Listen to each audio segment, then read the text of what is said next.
নমস্কার, আমি Subrata Santra. Welcome to Santro dragon. এটি মে মাসের 2 তারিখ। তো আমাদের এই টাইমে ফুল ঠিকঠাক সংখ্যায় এসেছে, খুব একটা ভালো আসেনি বলতে হবে। তবে যেটুকুনি এসেছে সেইটা কিভাবে আসে বা কেন আসছে না, কোন ভ্যারাইটির আসে, সেটি নিয়ে ডিটেলস একটা ভিডিওতে আপনাদের সাথে আলোচনা করব। আর ছোট্ট করে একটু শেয়ার করি এই টাইমে কতগুলো লট আসে বা কী টাইপের ফুল আসে, ফুল ফল গাছে থাকে।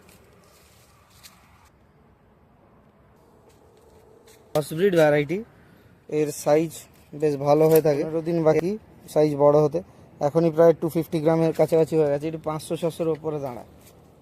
ক্রসব্রিড অনেকেই ভ্যারাইটিটা কালেক্ট করেছেন আমার কাছ থেকে। তো যারা যারা করেছেন তারা জানেন যে কি সাইজের এটি হয়।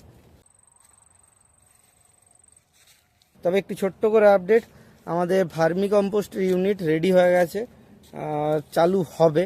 তো যে সময় চালু হবে আপনাদের সাথে শেয়ার করা হবে। মোস্ট প্রবলি মে মান্থের এন্ডে একটি নমিনাল ফিজের ওপর রাখা থাকবে, যাতে আপনি এসে হাতে কলমে প্র্যাকটিস করে যেতে পারেন। কিছু থিওরি ক্লাস হবে প্রথমে, এবং তারপর প্র্যাকটিক্যালটি আপনাদের সাথে যথেষ্টভাবে শেয়ার করা হবে। আর যারা যারা কেঁচো নিতে ইচ্ছুক থাকবেন, তখন অবশ্যই সেই সময় যদি অ্যাভেলেবেল থাকে তাহলে আপনাদের ডেলিভার করা হবে। আজ এই পর্যন্তই, দেখা হচ্ছে নতুন ভিডিওতে। Thank you, bye bye, stay tune for the next video.